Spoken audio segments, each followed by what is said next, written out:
तो हेलो बच्चों, स्वागत है आप लोगों का आज के क्लास में। तो बच्चों, आज हम लोग पढ़ेंगे बॉडी फ्लूइड एंड सर्कुलेशन का लास्ट लेक्चर। हमने 2 लेक्चर ऑलरेडी करवा दिया है। तो जिस बच्चे को भी प्रॉब्लम है, बॉडी फ्लूइड एंड सर्कुलेशन के बेसिक्स कंसेप्ट नहीं पता है, जाकर के वो मेरा लेक्चर 1 और लेक्चर नंबर 2 जाकर के देखेंगे। ठीक है ना बच्चों, जिसमें हम लोग एनसीईआरटी को भी प्रॉपर 100% क्लियर किए हैं। एनसीईआरटी का एक एक पॉइंट पढ़े हैं। हम तो इतना ही कहते हैं कि एनसीईआरटी को गीता, बाइबल, कुरान समझ करके रिस्पेक्ट करेंगे, क्योंकि आपका यही एनसीईआरटी एमबीबीएस कॉलेज में एक गवर्नमेंट सीट आपको मिलेगा। तो मेरा ये बात नोटिस कर लीजिएगा कि एनसीईआरटी जितना रगड़ोगे उतना नंबर आपका बढ़ोतरी होगा। जितना बार एनसीईआरटी पढ़ोगे कुछ नया चीज मिलेगा। तो याद रखना, मेरे इस लेक्चर को कंटिन्यू पूरा देखो और एनसीईआरटी के कोर कंसेप्ट को समझने का कोशिश करो, क्योंकि हमने एनसीईआरटी को डिटेल्ड एक्सप्लेन किया, यहां पे डिटेल्ड तरीके से बतलाया है कि एनसीईआरटी में क्या सब दिया हुआ है। तो बच्चों, लेक्चर को कंप्लीट देखेंगे आप लोग। इस लेक्चर में बने रहे, जब तक ये लेक्चर चल रहा है तब तक आपका ये जो फोकस है, आंख है, ये स्क्रीन पे होना चाहिए। क्लियर है ना? और हम आज इस लेक्चर को कंप्लीट करेंगे, इस चैप्टर को कंप्लीट करेंगे इस लेक्चर के माध्यम से। ठीक है ना बच्चों? तो ज्वाइन करें, देरी नहीं करना है और हम लोग शुरू करते हैं। Let's get started. देरी नहीं करना है, मेरे को शुरू कर लेना। बस हम एक ही चीज कह रहे हैं कि कमर कस लो। हमने तो कस लिया है आपको मंजिल तक पहुंचाने के लिए। बस आपकी बारी है। क्या आप मेरे साथ हाथ में हाथ पकड़ के चलने के लिए तैयार है? तो तैयार हो जाइए। ठीक है ना बच्चों? तैयार हो जाइए। लेट नहीं करना है, क्योंकि अब मेरे पास समय नहीं है, बिल्कुल भी समय नहीं है। समय मत गवाइए, क्योंकि फिजिक्स और बायोलॉजी का जिम्मेदारी हमने संभाल रखा है। फिजिक्स भी हम लोग कंप्लीट करवाएंगे, बायोलॉजी भी हम लोग कंप्लीट करवाएंगे। 720 में से 700 मेरा टारगेट है कि हमने 700 नंबर बच्चे को दिलवाना है। ठीक है ना बच्चों? तो रेडी रहे, बिल्कुल रेडी रहे, देरी नहीं करना है। चलिए तो स्टार्ट करते हैं हमारा आज का क्लास। और आज के क्लास में बच्चों हम लोग जो लेके आए हैं उस टॉपिक का नाम है कार्डियक साइकिल। क्या नाम है? Cardiac cycle. तो बहुत सारे बच्चे को कार्डियक साइकिल के बारे में नहीं पता है कि कार्डियक साइकिल होता क्या है। बहुत सारे बच्चे रट लेते हैं कि कार्डियक साइकिल। आज हम आपको कार्डियक साइकिल में फील दिलवाएंगे, कार्डियक साइकिल का फील दिलवाएंगे। चलिए कार्डियक साइकिल के बारे में समझने का कोशिश करते हैं। आइए स्क्रीन पे। और यहां पे हम लोग आज समझेंगे, जो टॉपिक हमारा है, प्यारा सा टॉपिक है कार्डियक साइकिल।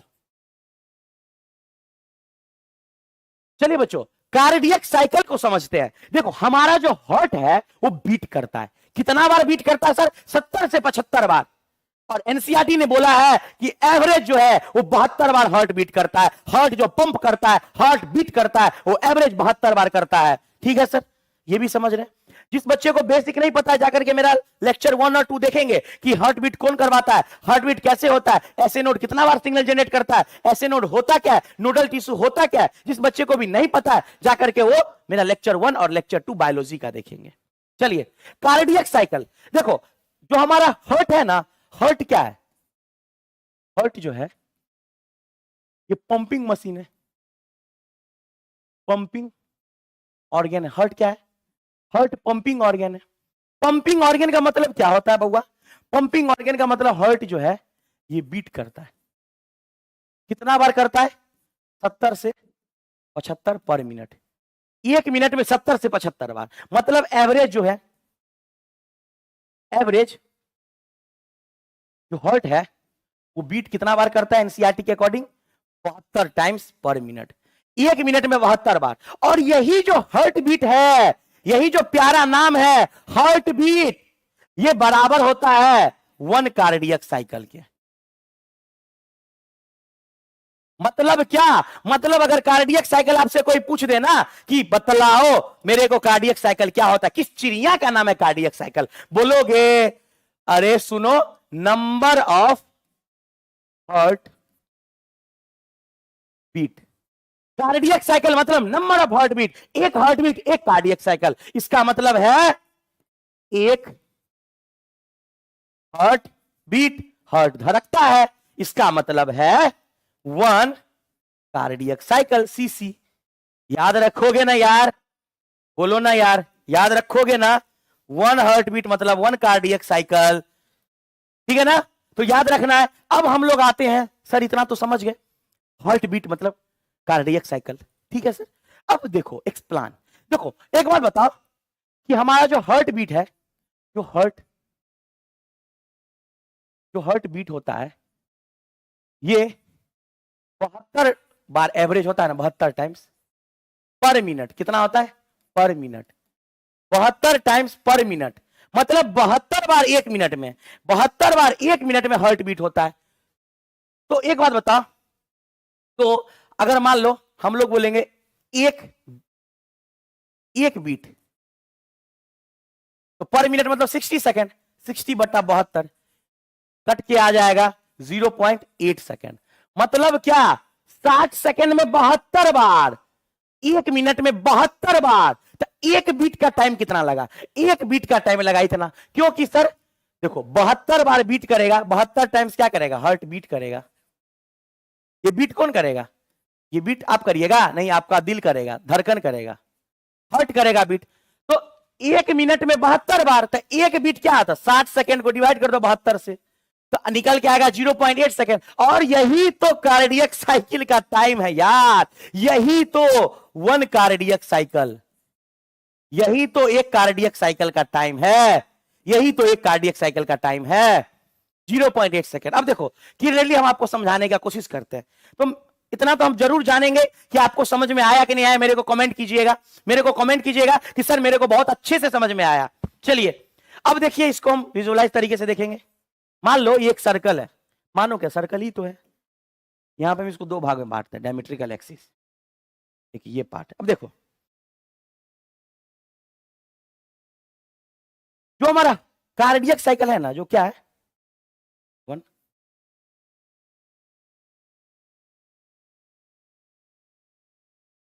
इसमें क्या सब आता है? सबसे पहला आएगा ज्वाइंट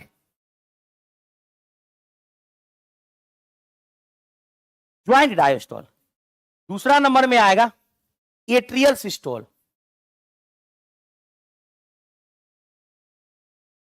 और बउआ तीसरा नंबर में आएगा वेंट्रिकल सिस्टोल।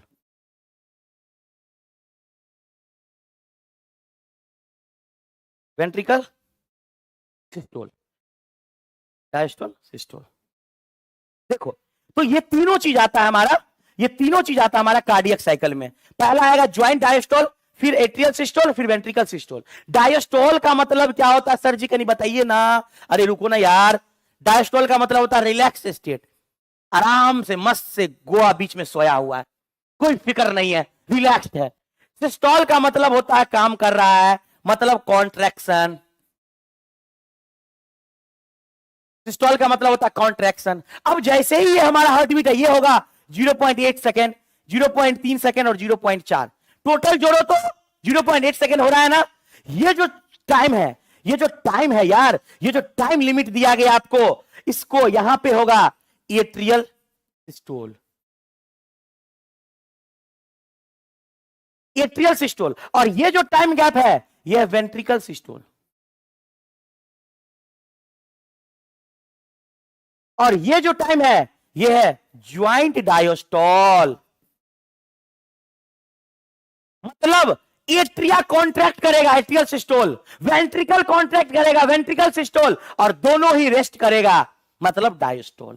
तो गौर करना, सबसे पहले स्टार्ट करते हम लोग डायस्टोल। सबसे पहला कंडीशन है ज्वाइंट डायस्टोल। चलिए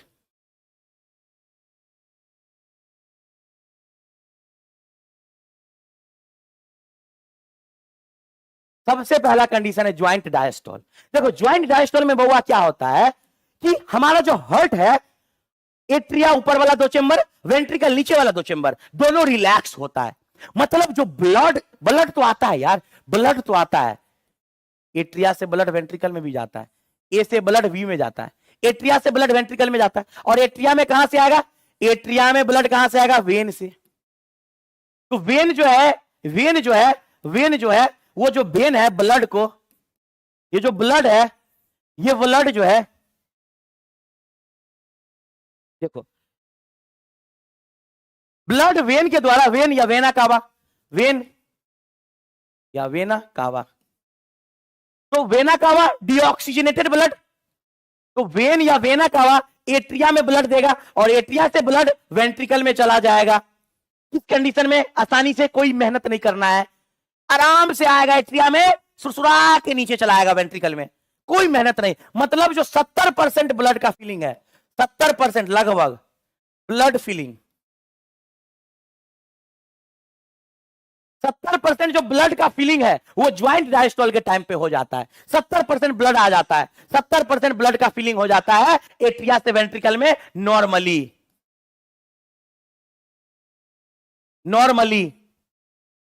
नॉर्मली 70% ब्लड फिल हो जाता है वेंट्रिकल में नॉर्मली, मतलब डायस्टोल के कंडीशन में, डायस्टोल के कंडीशन में, ज्वाइंट डायस्टोल के कंडीशन में नॉर्मली। तो अब क्या होगा, तो इस कंडीशन में एट्रिया से जो वेंट्रिकल में ब्लड आएगा अपने आप, उस टाइम में ट्राइकस्पिड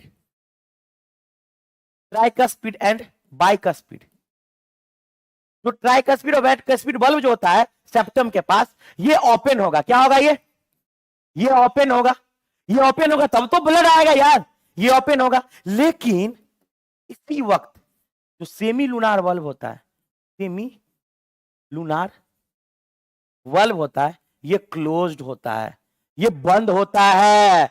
याद रखोगे, ज्वाइंट डायस्टोल के टाइम पे ट्राइकस्पिड बाइकस्पिड खुला होता है, वो डायरेक्ट ब्लड को लेगा, आर्टरिया से वेंट्रिकल में डायरेक्ट फीलिंग होगा ब्लड का, कोई मेहनत नहीं करना है। लेकिन इस टाइम में ट्राइकस्पिड बाइकस्पिड वाला खुला होगा, सबसे पहला ज्वाइंट डायस्टोल। अब देखो, अब ये कंडीशन तो समझ गए कि वेन या वेना कावा से ब्लड जो है आर्टरिया में आएगा और यहां से डायरेक्ट चला जाएगा वेंट्रिकल में, कोई मेहनत नहीं करना है। ठीक है सर, चलिए अब आइए, अब बताइए। अब दूसरा है एट्रियल सिस्टोल। एट्रियल सिस्टोल के वक्त एट्रिया जो है सिस्टोल करेगा। क्या करेगा, सिस्टोल करेगा, मतलब कॉन्ट्रैक्ट। सिस्टोल करेगा मतलब एट्रिया करेगा कॉन्ट्रैक्ट और ब्लड को भेजो, एट्रिया करेगा कॉन्ट्रैक्ट, और कॉन्ट्रैक्ट करते ही जो भी ब्लड था एट्रिया में, लगभग 30% ब्लड का फिलिंग हो जाएगा, ए से बी में, एट्रिया से वेंट्रिकल में लगभग 30% जो बच गया ब्लड, वो सब फिल हो जाएगा कॉन्ट्रैक्ट करने के बाद। दाबो, एकदम निचोड़ दो, पूरा का पूरा पानी जो निचोड़ आ जाता है सब एट्रिया से आ जाएगा वेंट्रिकल में, तो लगभग 30% ब्लड जो है आ जाएगा। अब देखो, इस टाइम पे एट्रियल सिस्टोल के टाइम पे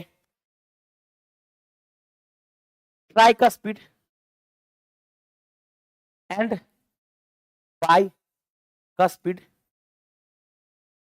वल्व तो ओपन होगा, लेकिन यहां पे सेमी लूनार तो बंद होगा ना, सेमी लूनार वल्व क्या होगा, क्लोज होगा। सेमी लूनार का तो कोई काम नहीं, अभी खुल जाएगा तो फिर दिक्कत है। तो याद रखोगे ना, ये 0.1 सेकेंड। तो इस वक्त जब आर्टरिया सिस्टोल होता है तो यहां पे वेंट्रिकल क्या होता है,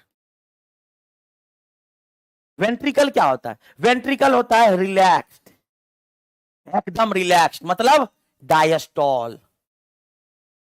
जब आर्टरिया सिस्टोल कर रहा है तो वेंट्रिकल होगा रिलैक्स, तो उस कंडीशन में क्या होगा, वेंट्रिकल होगा रिलैक्स, मतलब डायस्टोल, तो वेंट्रिकल तो आराम से रिलैक्स है। तो याद रखोगे ना यार, ये फिगर को याद रखोगे ना, इतना दूर तक एट्रियल सिस्टोल कर रहा है, मतलब वेंट्रिकल क्या कर रहा है, रिलैक्स कर रहा है। ठीक है ना, चलिए अब हम लोग यहां पे समझ लिए, तो लगभग 30% जो ब्लड है वो भी वेंट्रिकल में फील हो जाता है। चलिए आगे, अब अगला जो टॉपिक है, अगला जो है हमारा वो है वेंट्रिकल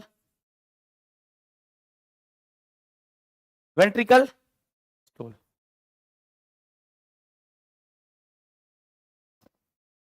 देखो, वेंट्रिकल सिस्टोल क्या होता है, वेंट्रिकल कॉन्ट्रैक्ट करेगा। सिस्टोल का मतलब क्या होता है, सिस्टोल का मतलब आपको हम बोले हैं क्या करेगा, कॉन्ट्रैक्ट करेगा, वेंट्रिकल कॉन्ट्रैक्ट करेगा।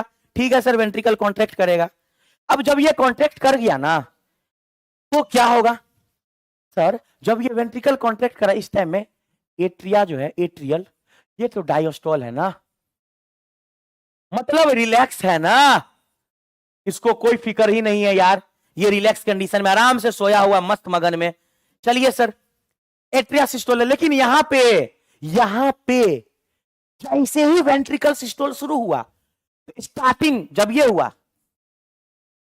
जब ये इसका स्टार्टिंग हुआ, जब ये वेंट्रिकल सिस्टोल का स्टार्टिंग होगा, तो जैसे ही स्टार्ट हुआ तो ट्राइकस्पिड एंड बाइकस्पिड वाल्व जो है ये बंद हो गया, क्लोज्ड हो गया, क्लोज्ड हो गया। लेकिन सर ये तो बंद हो गया, लेकिन जो सेमी लूनार वाल्व था, सेमी लूनार, वो ओपन हो गया, सेमी लूनार बल्ब ओपन हो गया। अच्छा सर, तो एक बात यहां पे देखो, जैसे ही ना तुमको ट्राइकस्पिड बाइकस्पिड बल्ब बंद हो गया, क्लोज्ड हो गया, तो यहां पे आया फर्स्ट साउंड आया, और वो था लव। क्या था? लव, पहला साउंड। और ये पहला साउंड, यही तो हार्ट का साउंड है यार, यही तो हार्ट का साउंड है, लव। पहला साउंड आया लव। तो लव आया खुलने से कि बंद होने से? अरे सर बंद होने से। कौन सी चीज सर? ट्राइकस्पिड बाइकस्पिड बल्ब के बंद होने से जो पहला साउंड आता है हार्ट का, वो है लव। क्या है? लव। बात समझ रहे हो ना? तो यहां पे फिगर में यहां जो साउंड आएगा वो है लव। जैसे ही वेंट्रिकल कॉन्ट्रैक्ट करेगा उससे पहले बंद होगा ना ऊपर वाला चैम्बर, तब तो सेमीलुनार खुलेगा, तो सेमीलुनार धाइस में ब्लड जाएगा। चलिए सर, ये भी समझ गए, ये भी हम लोग समझ गए। तो हमारा जो साउंड आया लव। अब देखो, अब जैसे ही ये खत्म हुआ, वेंट्रिकल कॉन्ट्रैक्ट खत्म हो गया, मतलब जो हमारा ब्लड था वो जो पल्मोनरी आर्टरी और अरोटा लेके चला गया बॉडी में, पल्मोनरी आर्टरी और अरोटा में ब्लड फिल हो गया। अब इसके बाद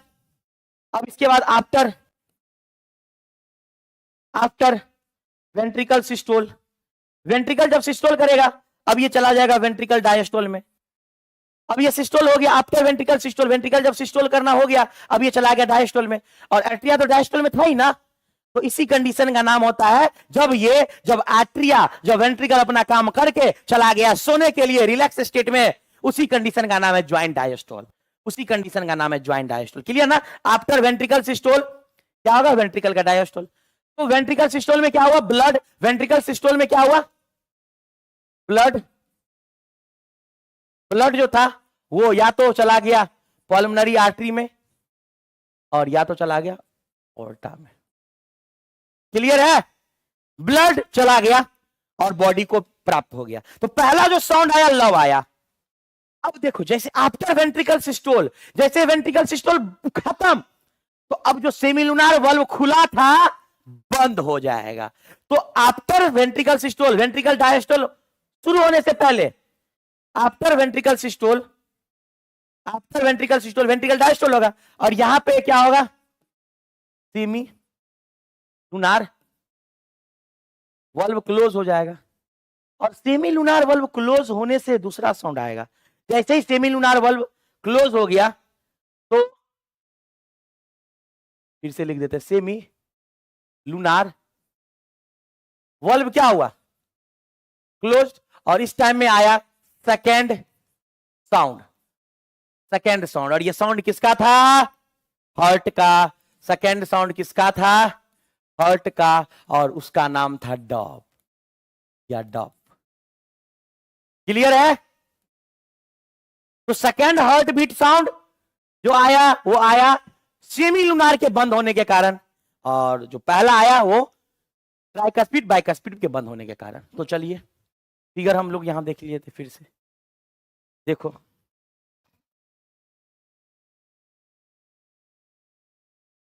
तो यहां पे पहला साउंड आया लव, और यहां पे दूसरा साउंड आया डॉब या डॉप। क्लियर ना बउआ?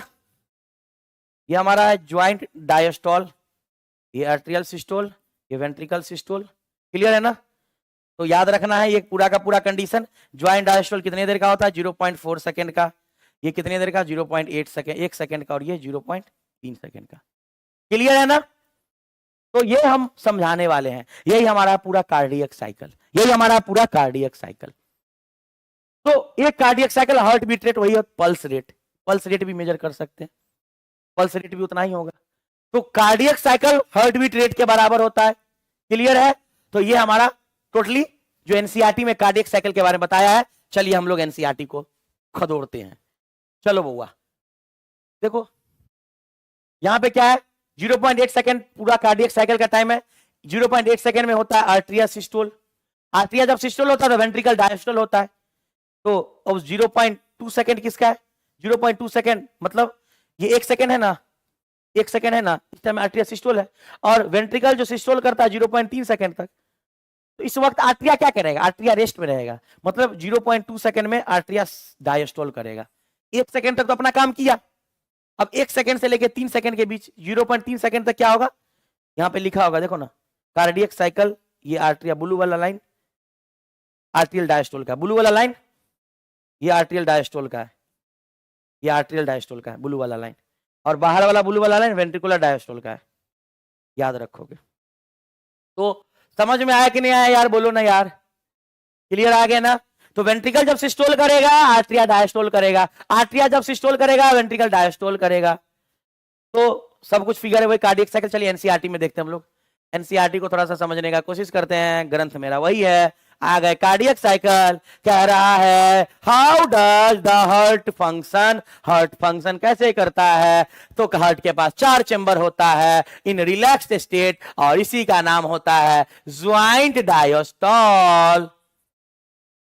Relaxed state, they are in joint diastole. तो इस वक्त ट्राइकस्पिड और बाइकस्पिड वाल्व खुला होता है, बता दिए हैं। तो ब्लड जो है pulmonary vein and vena cava से फ्लो करेगा राइट तरफ लेफ्ट तरफ, और ये जाला जाएगा वेंट्रिकल में, जाएगा ना। इस वक्त तो सेमीलुनार वाल्व जो है बंद रहता है, क्लियर है, वही चीज लिखा हुआ है। अब उसके बाद the SA node now generate action potential, SA node action potential generate करेगा तो स्टिमुलेट बोथ एट्रिया, तो बोथ एट्रिया को स्टिमुलेट करेगा। आर्ट्रिया कॉन्ट्रैक्ट करेगा, बोलेगा जो भी 30% ब्लड बचा था वो चले जाओ।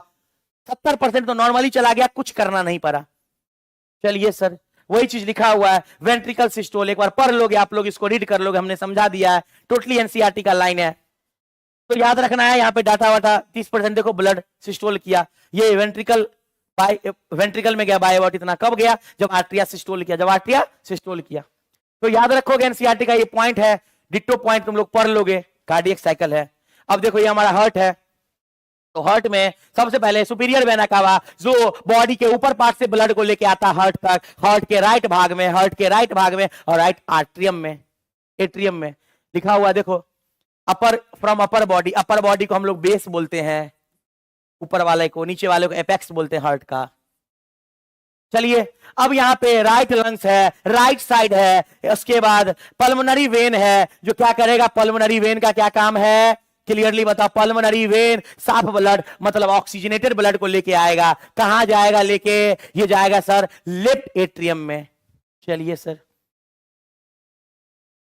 और ट्राइकस्पिड वाल्व राइट वेंट्रिकल देख लोगे एक बार। पल्मोनरी वेन, यहां भी पल्मोनरी वेन का काम, पल्मोनरी आर्टरी का काम क्या है, पल्मोनरी आर्टरी का काम है DO2 ब्लड को जो है हार्ट से ले जाएगा लंग्स तक, DO2 ब्लड को जो है हार्ट से ले जाएगा लंग्स तक। तो हार्ट का हम बेसिक बहुत कुछ बता दिए, जाकर के लेक्चर देखोगे तुम लोग। मिट्रल वाल्व को बाइकस्पिड वाल्व बोलते हैं। पुरकिंजी फाइबर जो वेंट्रिकल को कॉन्ट्रैक्ट कराता है, जो वेंट्रिकल को कॉन्ट्रैक्ट कराता है, क्लियर है।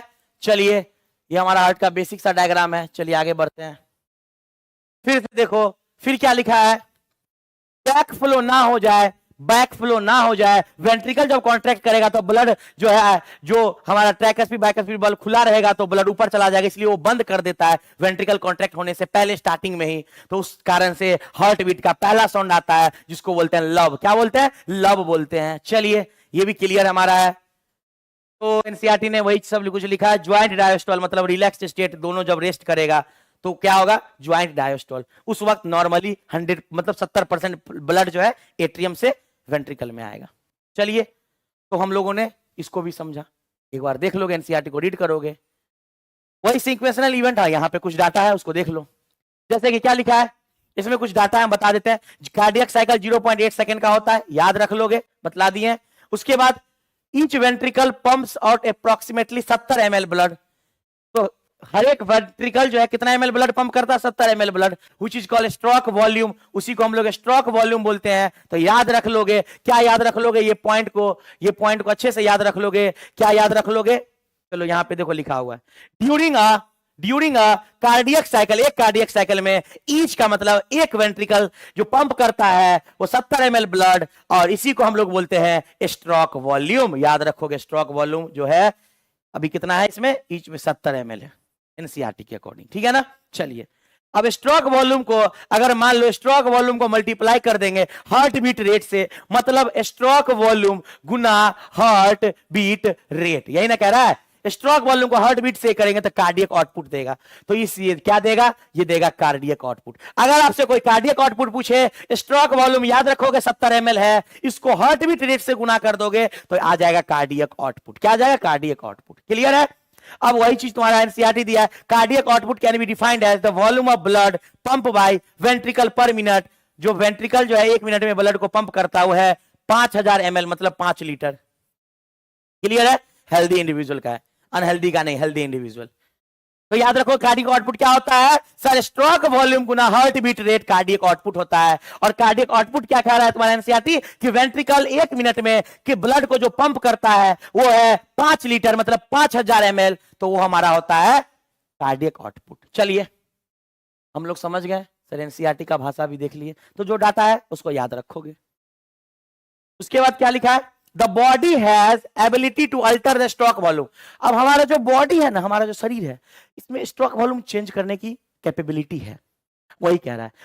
As well as heart rate and there bye cardiac output. जैसे ही स्ट्रोक वॉल्यूम अल्टर होगा वैसे ही कार्डियक आउटपुट भी अल्टर होगा, क्योंकि कार्डियक आउटपुट डिपेंड करता है स्ट्रोक वॉल्यूम पे और हार्ट बीट रेट पे। तो किसी आदमी का मान लो कोई एथलेट है, वो दौड़ रहा है, उसका हार्ट बीट रेट बढ़ जाएगा, और हार्ट बीट रेट बढ़ गया मतलब कार्डियक आउटपुट बढ़ जाएगा।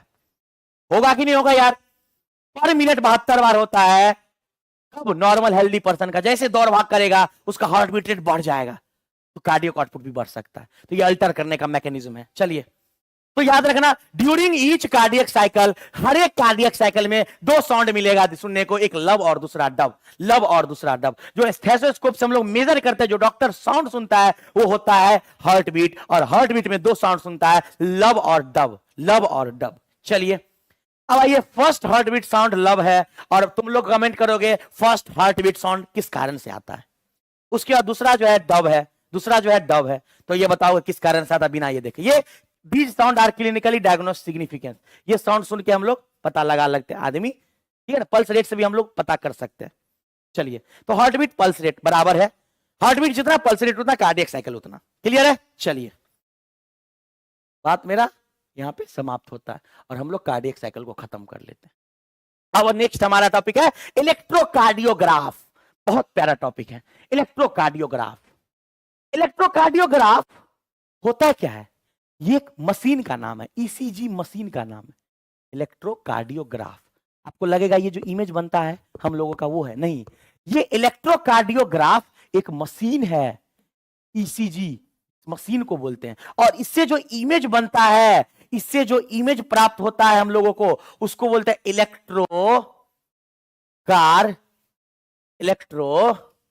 इससे जो इमेज बनता है उसको बोलते हैं इलेक्ट्रोकार्डियोग्राम। इमेज को बोलते हैं इलेक्ट्रोकार्डियोग्राम, और जो हमारा जो मशीन है, इस मशीन का नाम है इलेक्ट्रोकार्डियोग्राफ। क्लियर ना। इस इमेज से जो, इस मशीन से जो इमेज प्राप्त होता है, इस तरह का इमेज देखने को मिलेगा, तो ये हमारा है इलेक्ट्रोकार्डियोग्राम, जब इमेज ग्राफिकल माध्यम से हमको मिलेगा। तो ईसीजी, अब ईसीजी के बारे में देखो, समझो ईसीजी के बारे में समझो। सबसे पहले ईसीजी में होता क्या सब है, ईसीजी में पहला होता है पी वेव। क्या होता है, इसको बोलते हैं पी वेव। क्या बोलते हैं ईसीजी में, सबसे पहला होगा पी वेव। दूसरा पॉइंट क्या होगा, दूसरा होगा क्यूआरएस कॉम्प्लेक्स, क्यूआरएस कॉम्प्लेक्स। उसके बाद क्या होगा, उसके बाद होगा तीसरा होगा टी वेव। क्या होगा, टी वेव। जैसे देखो ये पी वेव, पी वेव का मतलब आर्ट्रियल डिपोलराइजेशन। पी वेव में क्या होता है, एट्रियल, पी वेव में होता है एट्रियल, पी वेव में होता है एट्रियल डिपोलराइजेशन। इसका मतलब सर एट्रियल डिपोलराइजेशन का मतलब एट्रिया सिस्टोल करेगा। इसका मतलब सर डिपोलराइजेशन का मतलब होता है, इसका साफ मतलब है कि सिस्टोल करना। मतलब सर पी वेव में एट्रिया सिस्टोल कर रहा है। अच्छा सर, क्यूआरएस कॉम्प्लेक्स में क्या होता है रे? क्यूआरएस कॉम्प्लेक्स में होता है ventricle depolarization. Ventricle depolarization sir, ventricle depolarization क्या होता है? वेंट्रिकल सिस्टोल करता है, तो हम लोग बनता है हमारा क्यूआरएस कॉम्प्लेक्स। डिपोलराइजेशन का मतलब क्या होता है? सिस्टोल करना। तो वेंट्रिकल सिस्टोल करेगा, वेंट्रिकल सिस्टोल करेगा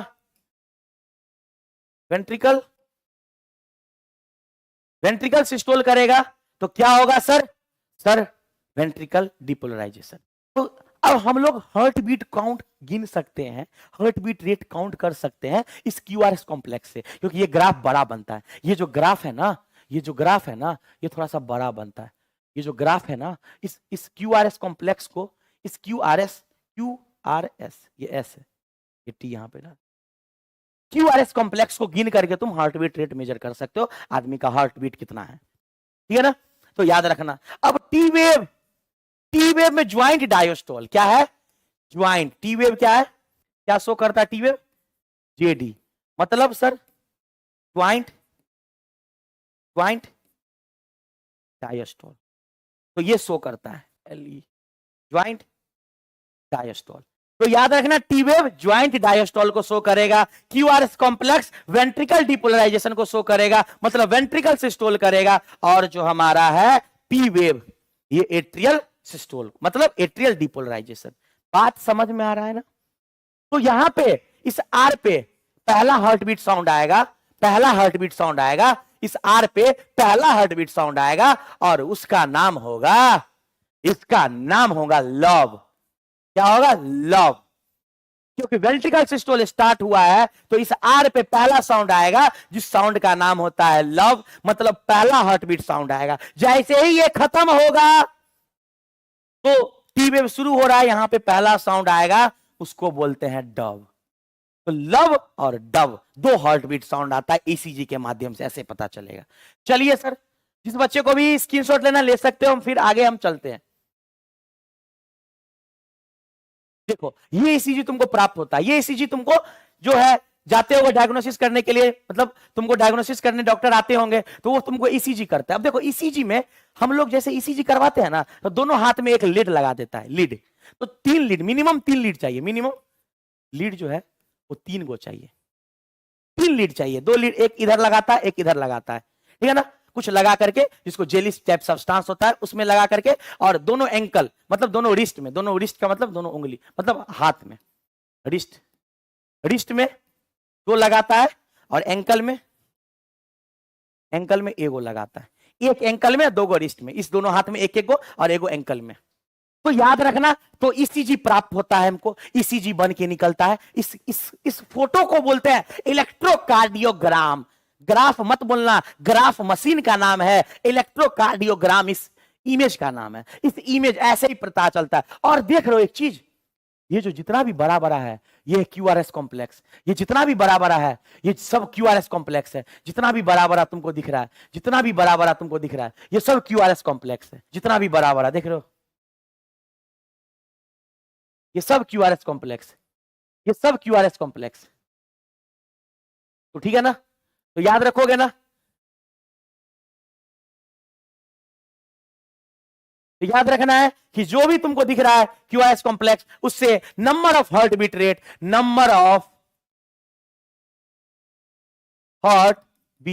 रेट, ये क्यूआरएस कॉम्प्लेक्स से पता चल जाएगा। क्यूआरएस कॉम्प्लेक्स से पता चल जाएगा। तो ये ईसीजी का फोटो है हमारे पास, देख लोगे, सबको मिलता होगा। तो कैसे देखना है ये तुमको नहीं पता होगा, लेकिन याद रखना, ईसीजी में लीड लगाते हैं हम लोग, 3 लीड लगाते हैं, मिनिमम 3, जिसमें कि रिस्ट में 2 लगाया जाता है और एंकल में 1 लगाया जाता है। तो उससे हमको ईसीजी प्राप्त होता है। चलिए अब आते हैं एनसीईआरटी में ईसीजी क्या लिखा है। देखो एनसीईआरटी क्या लिखा है, एनसीईआरटी लिखा है कि a patient is hooked up to a monitoring machine to show that voltage trace. तो किसी स्क्रीन पे मान लो पिप पिप पिप लिखा रहा, पिप पिप पिप, ठीक है, अब पी मतलब पेशेंट खत्म।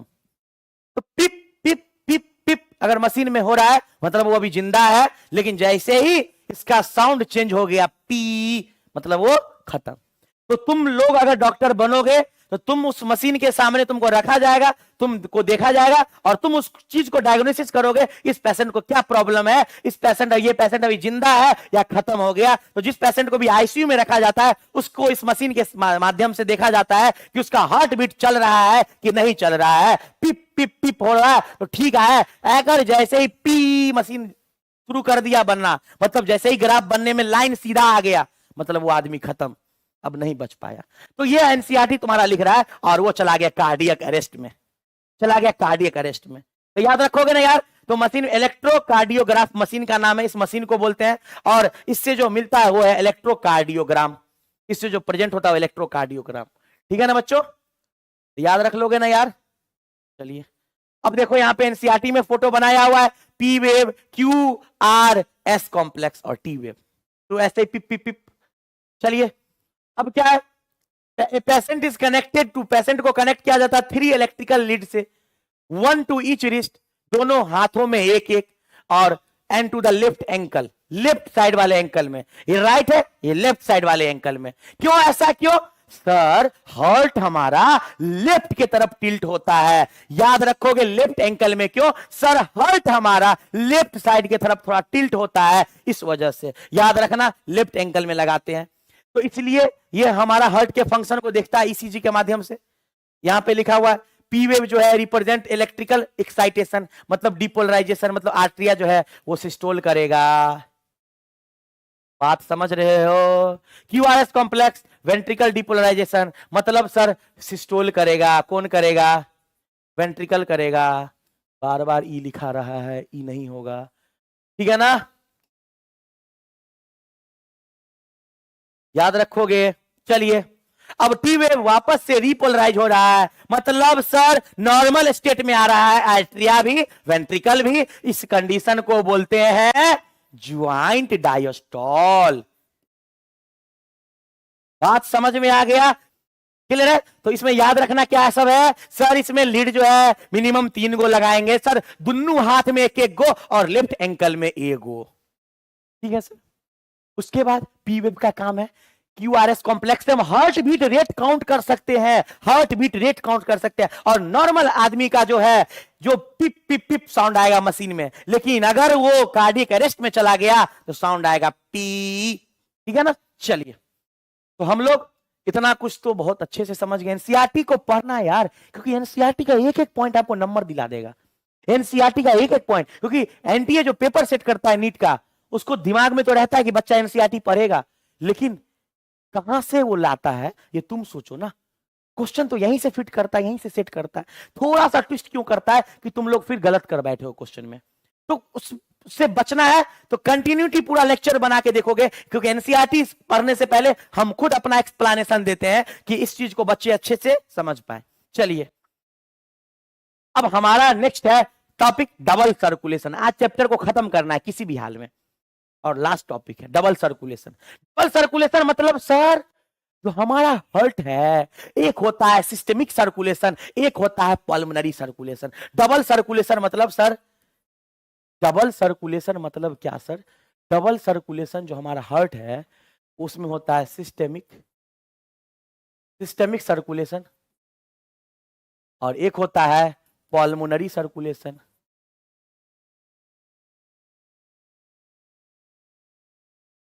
तो याद रखना हमारा जो है डबल सर्कुलेशन, डबल सर्कुलेशन में पहला सिस्टेमिक सर्कुलेशन, दूसरा पल्मोनरी सर्कुलेशन, हमने लेक्चर में डिस्कस किया।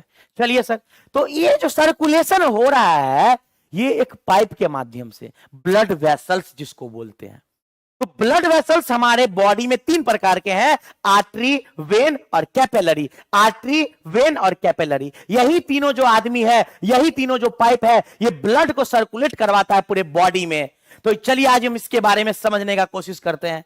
चलिए देखो, एनसीईआरटी से पहले हम लोग समझेंगे, देखिए हम लोग समझेंगे ब्लड वेसल्स को। देखो ब्लड वेसल्स बउआ, ब्लड वेसल्स 3 गो होता है। क्या क्या सर?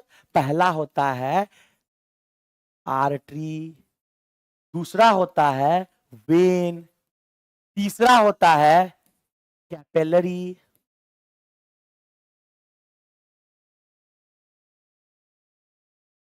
कैपिलरी।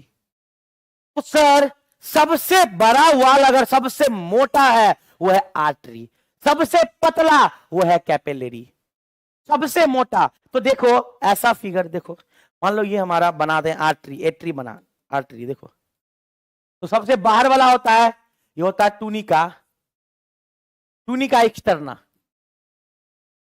टूनिका एक्सटर्ना सबसे बाहर वाला लेयर, सबसे बाहर वाला लेयर।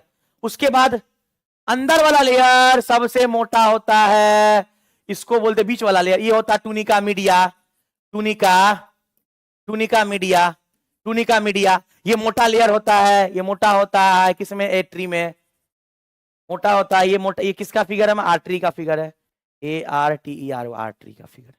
तो सबसे मोटा होता है टूनिका मीडिया, और इसके अंदर में, इसके अंदर में एक और लेयर होता है, इसको बोलते हैं टूनिका, टूनिका इंटीमा, इंटीमा।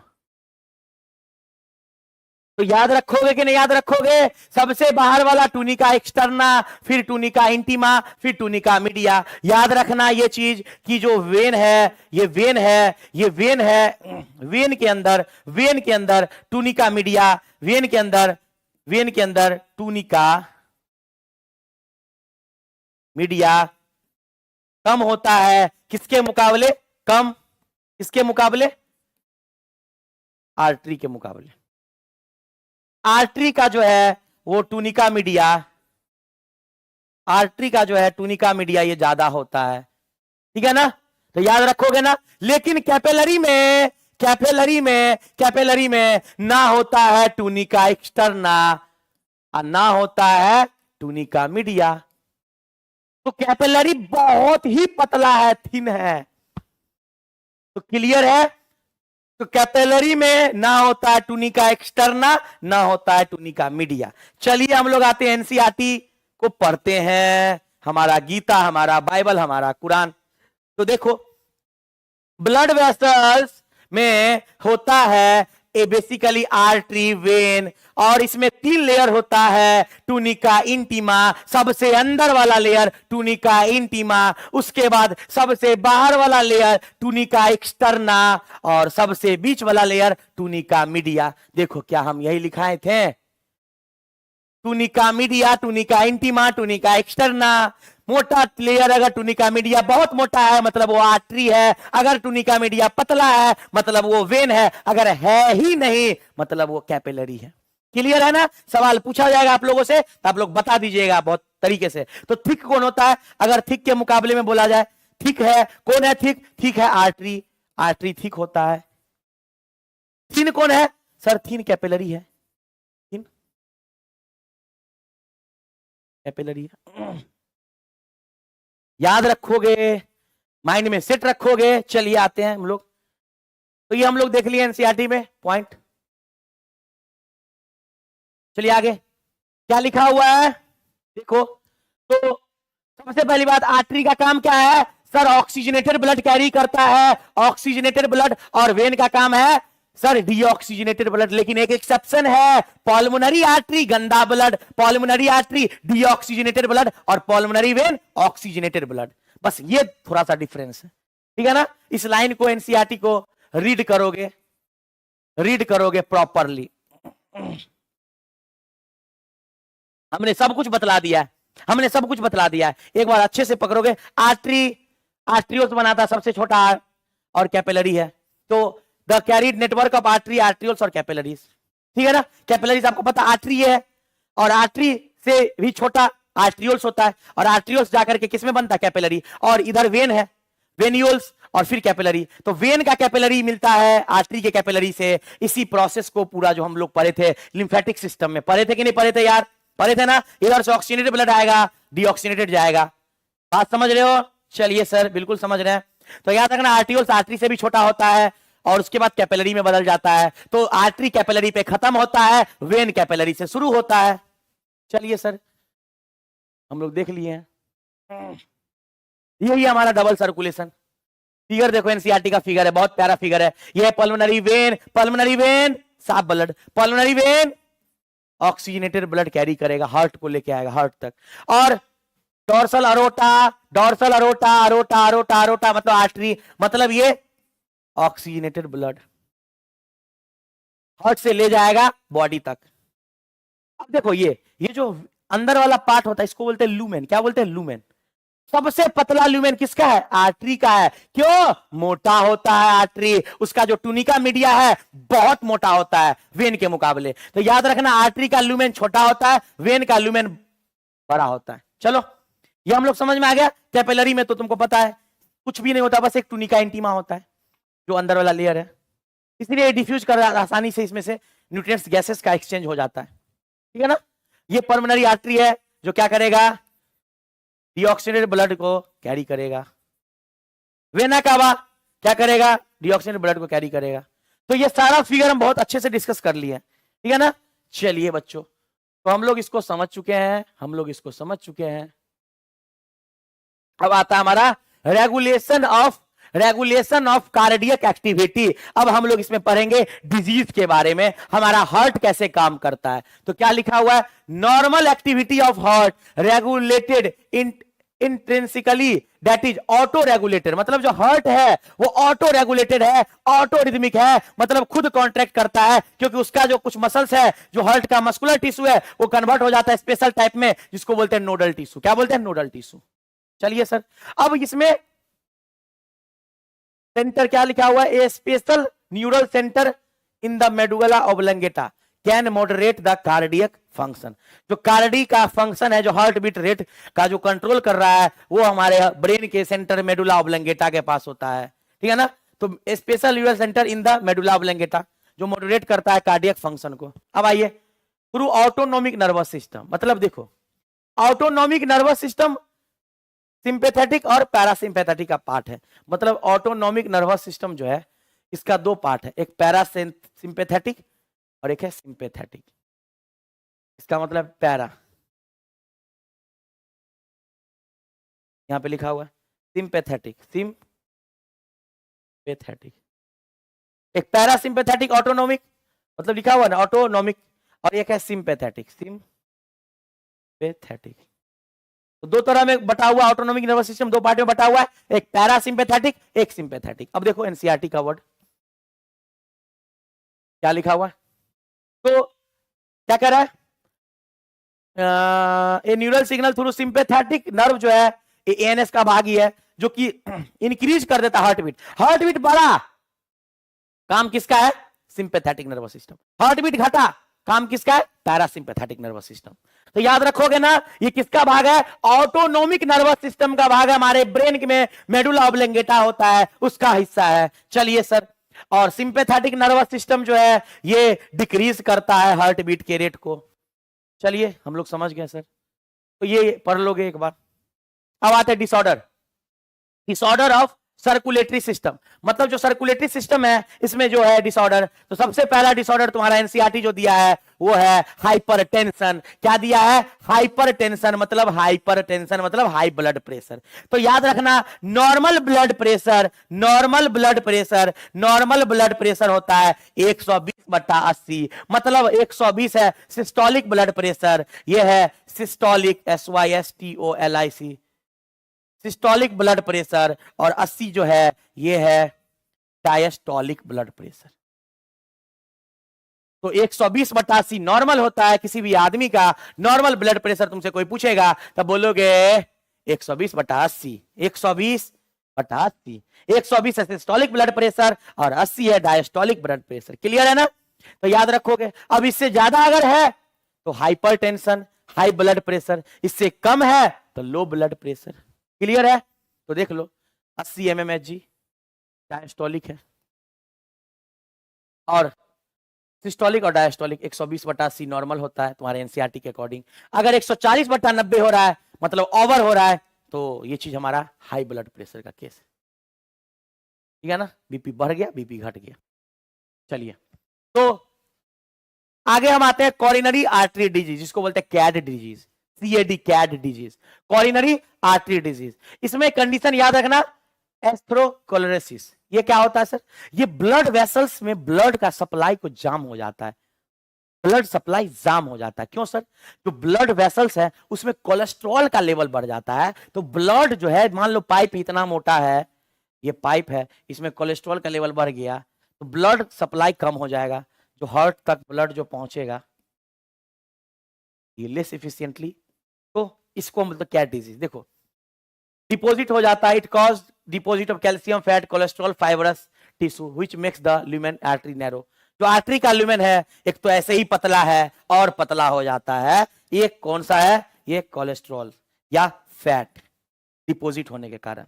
चलिए आगे जो हमारा है, आगे हमारा है एंजाइना। आगे जो हमारा है एंजाइना। एंजाइना क्या होता है सर? इसको हम लोग बोलते हैं एंजाइना पेक्टोरिस भी, एंजाइना पेक्टोरिस के नाम से जानते हैं। एक्यूट चेस्ट पेन, एंजाइना में होता है acute chest pain, acute chest pain, chest में दर्द होने लगता है, पेन होने लगता है, इसको बोलते हैं एंजाइना।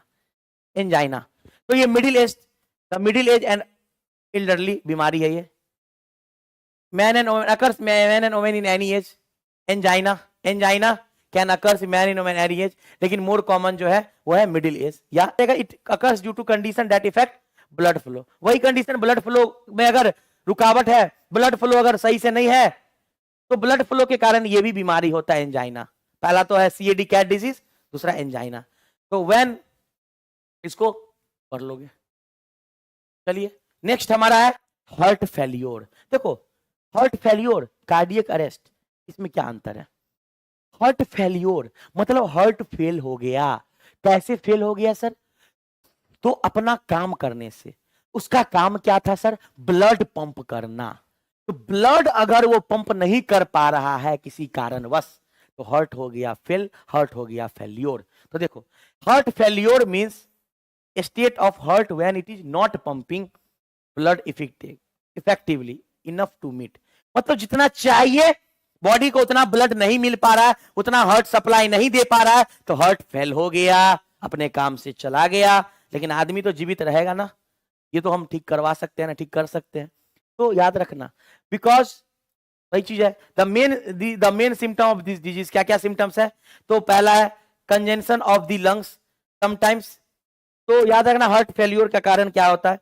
उसके बाद when the heart stops beating. Heart failure is not the same as cardiac arrest. देखो लिख दिया एनसीईआरटी, हार्ट फेल्योर और कार्डियक अरेस्ट बहुत अंतर है। कार्डियक अरेस्ट बीट ही नहीं कर रहा है हार्ट, तो आदमी जिंदा कि मर गया, खत्म। तो हार्ट अगर काम नहीं कर रहा है सही से, ब्लड पंप नहीं कर पा रहा है, उस कंडीशन का नाम है हार्ट फेल्योर। और अगर हार्ट पंप ही नहीं कर रहा है, हार्ट स्टॉप्स बीटिंग, बीट ही नहीं कर रहा है, वैसे कंडीशन का नाम होगा कार्डियक अरेस्ट। क्लियर है? क्लियर है ना बच्चों? याद रखोगे, या उसको हार्ट अटैक बोलते हैं, कार्डियक अरेस्ट या उसको हार्ट अटैक बोलते हैं। चलिए सर ठीक है, ये भी हम लोग समझ गए। तो हमारा आज का लेक्चर होता है समाप्त, और इसी पे हम लोग बॉडी फ्लूइड सर्कुलेशन को भी समाप्त कर दिए। तो बच्चों बस इसी तरह से आप लोग पढ़ाई करते रहें, अच्छे से पढ़ते रहें, और इस वीडियो को अंत तक जिस बच्चे ने भी कंटिन्यू से देखा है उनको सारा कुछ समझ में आ गया होगा, हार्ट के बारे में, ब्लड के बारे में, आर्टरी के बारे में, और वेन के बारे में, और लिम्फ के बारे में। जिस बच्चे ने भी पूरा का पूरा लेक्चर कंटिन्यू देखा, हमारा सीरीज लेक्चर 1, लेक्चर 2 और सबसे एंडिंग लेक्चर 3, जिसमें हम लोग पूरा का पूरा इस चैप्टर को समराइज किए हैं, समझने का कोशिश किए हैं। तो बच्चों ऐसे ही प्यार बनाते रहे, इस वीडियो को ज्यादा से ज्यादा शेयर करेंगे, और जिसको भी समझ में आया है अच्छे तरीके से मेरे को कमेंट करेंगे, ठीक है ना बच्चों, और लाइक जरूर कर देंगे इस वीडियो में। ठीक है, धन्यवाद, thank you so much, good bye.